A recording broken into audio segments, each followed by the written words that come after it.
如果你们想知道如何在股市里把裤衩都赔光，最好的办法就是去听听电视上那些打着领带、涂着发胶的所谓的分析师的建议。他们现在的口径出奇的一致，都在对着摄像机大喊，这是一个100年一遇的暴富机会。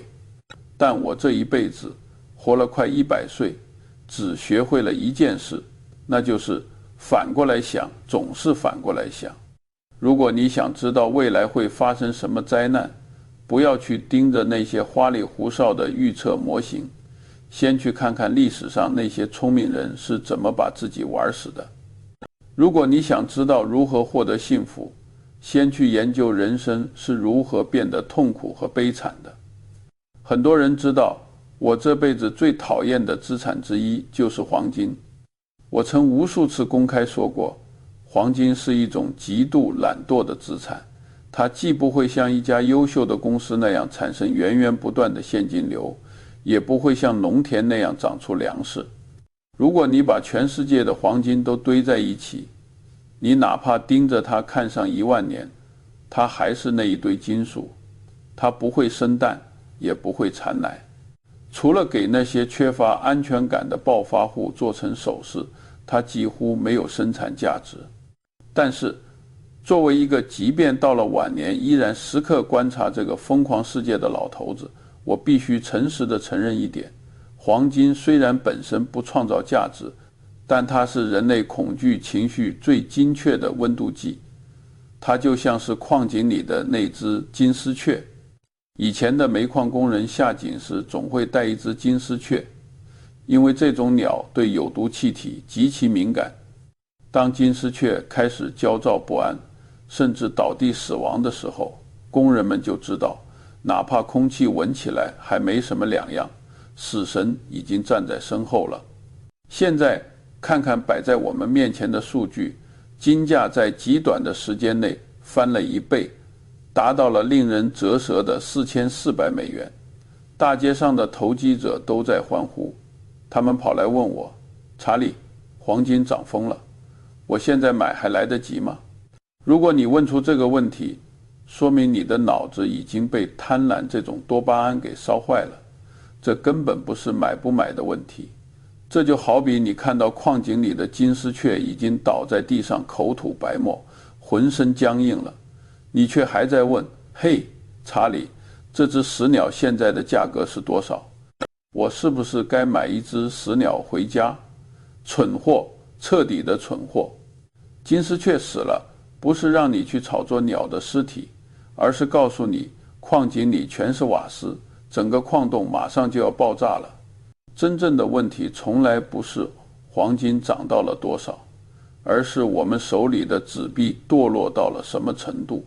当这根温度计爆表的时候，通常意味着我们身处的这个庞大的金融系统，这时候看起来坚不可摧，甚至号称永不沉没的泰坦尼克号已经结结实实地撞上了冰山，而船长还在头等舱里举着香槟告诉大家，刚才的震动只是因为我们撞上了一块浮冰，或者只是发动机打了个喷嚏。这就是我今天要和你们谈论的主题，不是教你们如何炒黄金，那种事情只有傻瓜才做。我要教你们如何运用我的思维模型，透过这层金色的迷雾，看透背后那个正在崩塌的旧世界。我看问题喜欢用望远镜，而不是显微镜。如果你只盯着这几个月的 K 线图看，你看到的只是噪点。有些人试图用单一的理由来解释这次暴涨，比如有人在恶意炒作，或者局部的避险需求。这种线性的单一归因的思维方式，在复杂的自适应系统中是完全行不通的。这是幼儿园水平的认知。在心理学和复杂的社会系统中，我最喜欢的一个模型叫做超级叠加效应。这是我自创的一个词，用来形容当多种因素，哪怕是单一因素看起来不那么致命，在同一时间、同一方向上共同作用时，它们产生的破坏力不是简单的加法，而是核聚变级别的爆炸。回顾过去半个世纪的历史，在黄金这几波不讲道理的暴涨背后，我们都能看到这种可怕的超级叠加效应。每一次都是因为凑齐了毁灭性的三巨头：金融危机、美元信用危机以及失控的通胀危机。这就好比，如果你的房子漏雨了，这很糟糕；如果你的房子着火了，这也很糟糕；如果你的房子地基塌了，这更是灾难。但如果这三件事在同一天晚上发生，那你面临的就不再是房屋修缮的问题，而是生存还是毁灭的问题。让我们把时钟拨回到上个世纪70年代，那是我精力最旺盛的时期，也是我深刻领教通胀有多么可怕的年代。那时候黄金从35美元一盎司一路狂飙到了850美元，涨幅是多少？24倍。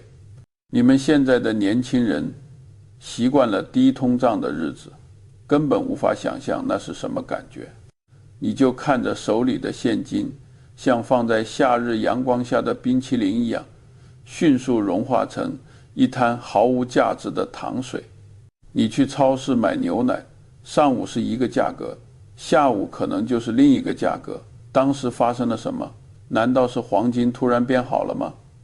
不，是纸币变烂了。第一，金融危机。美国深陷越南战争的泥潭，那是吞噬财富的无底洞。军费开支像脱缰的野马，财政赤字大到让白宫的政客们夜不能寐。第二，美元危机。1971年，尼克松总统对着电视镜头，虽然极不情愿，但还是不得不宣布美元和黄金脱钩。这是人类金融史上最大的违约行为，也是最大的赖账行为。当时戴高乐那个精明的法国老头子看穿了美国人印钞机的小把戏，他坚持要把手里的美元换成黄金运回巴黎。美国拿不出那么多黄金，只好掀翻了桌子。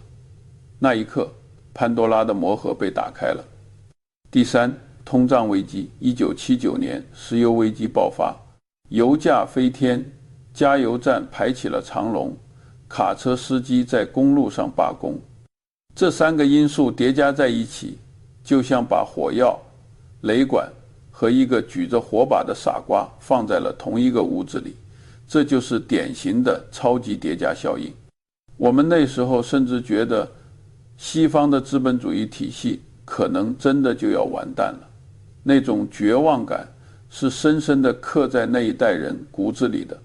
在这之后，黄金沉寂了整整20年，从1980年到2000年，金价几乎没怎么动过。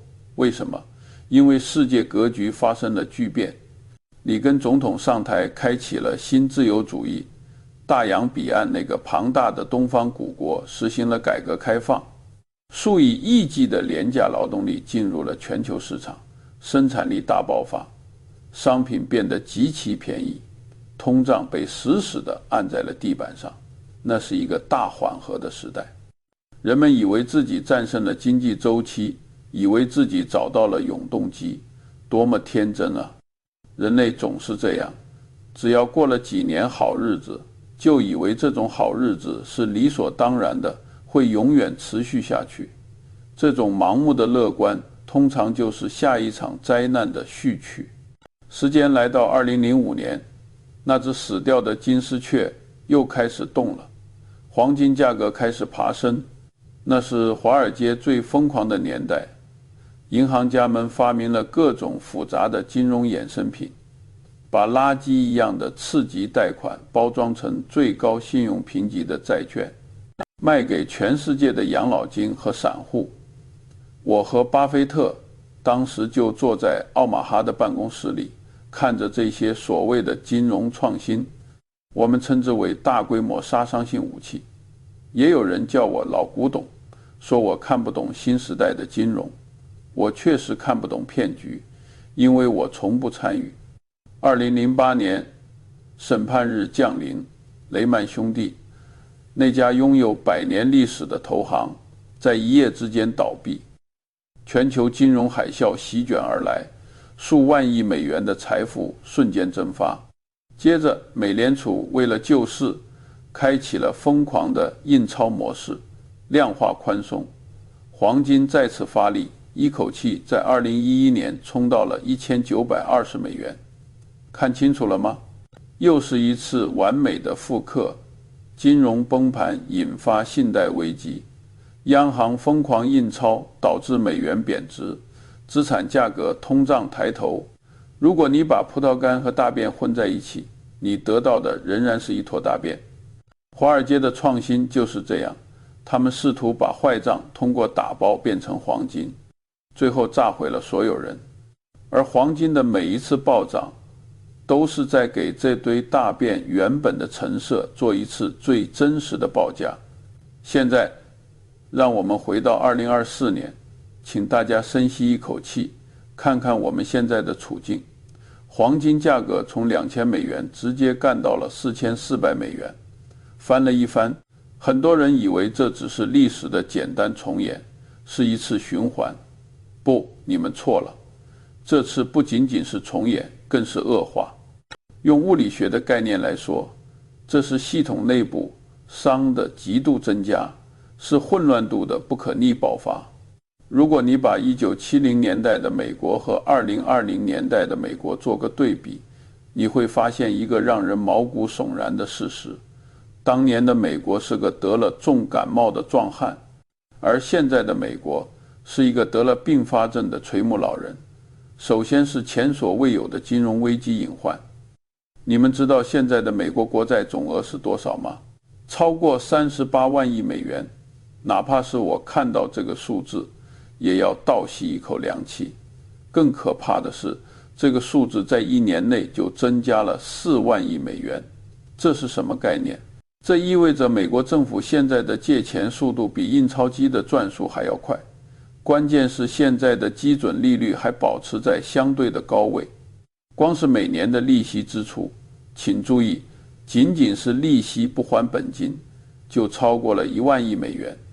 这就好比你的邻居那个游手好闲的败家子，他每年的收入连信用卡的利息都还不起了，但他解决问题的办法是什么？是去办更多的信用卡，用新卡来还旧卡的利息。在生物学里，如果一个有机体消耗的能量长期超过了它摄取的能量，它就会死亡。在经济学里，这就是典型的庞氏骗局。这种雪球滚下去，结果只有一个，那就是雪崩。没有什么这次不一样。数学规律是不会因为你是超级大国就对你网开一面的。其次是更加致命的美元危机。如果说70年代的美元危机是因为脱钩黄金，那么现在的危机是因为去美元化的浪潮。虽然美元名义上还和石油挂钩，但这个石油美元体系正在瓦解。美国对中东的控制力大不如前。沙特那些王爷们不傻，他们现在更愿意用其他货币结算石油。更重要的是，底层逻辑变了。以前石油是工业的血液，现在新能源正在崛起。而且货币的价值最终锚定的是什么？是商品。你手里拿着钱，是因为你能用它买到东西。过去几十年，美元的购买力很大程度上是由中国庞大的工业生产能力支撑的。可以说，美元信用的另一半背书，实际上是靠东方的商品完成的。而现在，美国政客们正忙着和这个最大的商品供应国搞脱钩、搞对抗。这就像是一个需要输血的病人，不仅拔掉了输血管，还试图把血袋扔出窗外。这不仅是愚蠢，这是自杀。一旦失去了廉价商品的支撑，美元那张绿纸还能买到什么？只能买到美国国内昂贵的律师服务和医疗账单吗？最后是无法遏制的通胀危机。自从疫情爆发以来，所谓的现代货币理论大行其道。美联储不仅印钱，甚至是直升机撒钱。结果呢，鸡蛋涨价了，牛奶涨价了，房租也涨了。更致命的是，这不仅仅是经济问题，更是社会问题。通胀是穷人最大的敌人。现在的美国社会极度分化，富人靠资产升值越来越富，穷人靠救济金勉强糊口。政府为了缓解矛盾，准备继续发钱，但发钱又会让通胀更严重。这是一个死循环，一个无解的死循环。就像物理学中的正反馈回路，一旦启动，除非系统彻底崩溃，否则无法停止。只要手里有一把锤子，看什么都像钉子。美联储现在手里只有印钞机这一把锤子，但他们面对的问题是一个即将散架的核反应堆。虽然宏观经济数据上看，现在和70年代非常相似，但我必须指出一个最让人绝望的差别。这个差别可能就是压垮骆驼的最后一根稻草，那就是国际地缘政治的破局点。在70年代，虽然美国面临3大危机，焦头烂额，但当时有一位战略大师基辛格。哪怕我不完全认同他的所有道德观念，但我必须承认他是有大智慧的。那时候国际上有一个巨大的转折点，面对苏联的咄咄逼人，美国选择了推动乒乓外交，促成尼克松访华。这一步棋简直是神来之笔。美国通过拉拢中国，成功遏制了苏联，这在很大程度上减轻了美国的冷战压力。紧接着，美国通过一系列高超的外交和军事手段，让沙特倒向了美国，双方达成协议，将石油价格与美元挂钩，正式建立了石油美元体系。你们看，那时候的美国虽然病了，但他找到了药，地缘上联中抗苏，平衡了全球战略，经济上建立石油美元，给美元找到了新的锚点。结果金融危机缓解，通胀被控制，美国续命成功，甚至迎来了后来的繁荣。但现在呢，2020年代的美国面对同样的3大危机，他还能找到那把钥匙吗？我看不到。首先，自身的体制变了。2020年代的美国远没有1970年代那么强壮。70年代是美国工业的黄金时代，那时候底特律还是汽车之城，不是鬼城。那时候美国有扎实的工业基础，社会结构是健康的橄榄型。如今工业空心化严重，制造业外流，只剩下金融和服务业在空转，贫富差距大到令人发指，社会像撕裂的伤口一样无法愈合。其次，国际层面上，美国找不到那个支点了。自从2022年那场冲突爆发后，美国的一系列操作，实际上是把俄罗斯彻底推向了东方。这是一次巨大的战略误判。只要东方大国不重蹈苏联的覆辙，保持战略定力，俄罗斯就不可能再倾向西方。这意味着欧亚大陆的核心板块正在形成一个巨大的内循环，而这个循环是可以把美元排除在外的。美元需要找到新的锚点，中美之间的平衡需要重新调整。但现在我们看到的是什么？是脱钩，是制裁，是封锁。现在的美国就像一个迷路的老人，手里拿着一张50年前的旧地图，那是冷战时期的地图，试图在今天的丛林里找到出路，这注定是徒劳的。目前的黄金牛市，从形态上看，更像是暴风雨前的宁静。你可以看到黄金在狂欢，但大街上似乎一切如常，这才是最可怕的。就像暴风雨来临之前，天空虽然乌云密布，但雨还没落下来，空气闷热的让人窒息。在2008年雷曼倒闭前夜，股市不也是在歌舞升平吗？黄金不也是在悄悄上涨吗？黄金就是那个不会说话的先知，他在告诉我们风险正在累积，而且这次没有解药。我想和大家聊聊人类的心理学，这也是我经常引用的误判心理学的一部分。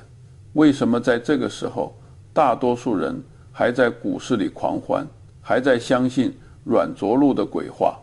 这就涉及到了社会认同倾向和避免痛苦的心理否认。当所有人都只有一把锤子时，大家会互相强化这个信念，只要我们敲得够快，房子就不会塌。华尔街的精英们互相催眠，媒体在这个回音室里放大这种噪音，最后连普通人都信了。但是请注意看那些真正的聪明钱在做什么。这次金价飙升是因为谁在买？是你们吗？是大街上的大妈吗？不是。这次的买家是各国央行，是主权财富基金，是顶级的对冲基金。这些掌握着几千亿、上万亿资金的巨鳄，他们已经闻到了血腥味。他们不是在买黄金，他们是在卖出对现有系统的信任，他们是在逃命。看看东方大国的央行，连续18个月增持黄金，同时抛售美债。看看中东的土豪们，正在把地下的石油变成地上的黄金。这些人在做一个动作，去风险化。他们比任何人都清楚，这个世界的底层代码出了故障。如果系统崩溃，只有拿在手里的实物才是真的。哪怕是那堆不会生蛋的金属，也比电脑屏幕上那一串随时可能被冻结、被贬值的数字要安全得多。很多所谓的经济学家喜欢把现在称为后危机时代，指的是2008年以后的日子。我觉得这个词用错了。其实2008年的危机从来就没有真正结束过。为什么这么说？因为当年是通过中美两国联合救市，美国通过大规模印钞注入流动性来给华尔街续命，中国通过大规模基建来拉动需求。这就像是一个病人得了重病，医生没有给他动手术切除肿瘤，而是给他打了10倍剂量的吗啡，痛是不痛了，人也精神了，甚至还能去夜店跳舞，但病毒依然在体内，而且在药物的掩护下变异得更强了。那些坏账，那些有毒资产，那些本该破产的企业依然存在，只是被更大的泡沫盖住了。疫情过后，为了挽救经济，剂量又加大了。美国搞无限量宽松，直接发钱，结果呢，结构性矛盾全面恶化。多年来积累的风险就像高压锅里的蒸汽，压力阀已经被焊死了，压力还在不断增加，这迟早会爆炸，而且爆炸的威力会比2008年大得多。金价的急剧上涨就是那根指着午夜12点的时针，它在告诉我们吗啡的药效过了。说到这里，很多年轻人可能会感到恐慌，甚至有人会问，查理，既然世界要崩塌了，我是不是应该去借钱买黄金，或者去买那个什么比特币？听着，如果你有这种想法，那你还是没听懂我在说什么。第一，永远不要去追高，现在的金价已经翻倍了。如果你现在冲进去，你就是在赌博，你在赌会有比你更傻的傻瓜来接盘。投资的第一条原则是不要亏损，第二条原则是记住第一条，在历史的高位接盘，哪怕是买入真理，也是一种愚蠢的行为。第二，不要在这个时候加杠杆。我知道很多人喜欢借钱炒股，借钱买房。在平稳的时期，杠杆可以放大你的收益，但在动荡的时期，杠杆就是一把对着自己脑袋已经上膛的手枪。一旦市场剧烈波动，哪怕只是暂时的回调，杠杆也会让你在黎明到来前就死在沙滩上。第三，降低你对未来的预期。过去几十年，特别是过去30-40年，是一个资产价格膨胀的黄金时代，随便买点什么都能涨。这种日子结束了，未来我们将面临一个低增长、高通胀、高波动的时代。如果你还指望每年轻轻松松获得20%的收益，那你就是在做梦。能保住本金，跑赢通胀，就已经是非常了不起的成就了。那么作为普通人，我们该怎么办？我并不是叫大家现在全仓去买黄金，更不是让大家去把钱藏在床底下。我是在告诉大家，要收缩你的战线，不要去碰那些你看都看不懂的泡沫资产，不管是那些不仅没有利润，连收入都没有的科技股，还是那些只存在于代码里的虚拟货币。保持充足的现金流。虽然我刚才把现金骂得一文不值，说它在贬值，但在危机爆发的初期，现金就是氧气。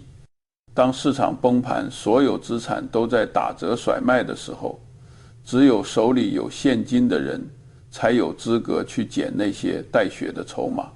现金能让你在危机中有抄底的资格，或者是活下去的资格，去投资那些真正有生产力的定价权在自己手里的优质资产。如果世界真的崩塌了，你手里那点电子黄金也救不了你。如果世界没有崩塌，优秀的公司依然会创造价值。如果你拥有一家伟大的公司，比如好事多、Costco 那样的公司，无论货币怎么贬值，人们还是要去买东西，公司依然会赚钱。这种抗通胀的能力比黄金要强得多。在这个充满噪音的世界里，最稀缺的资源不是黄金，而是理性和耐心。你要像一只鳄鱼一样趴在水边一动不动，无论周围的猴子叫得多么欢，无论有多少小鱼在跳跃，你都不要动，直到那个真正的巨大的机会游到你的嘴边，你再狠狠地咬下去。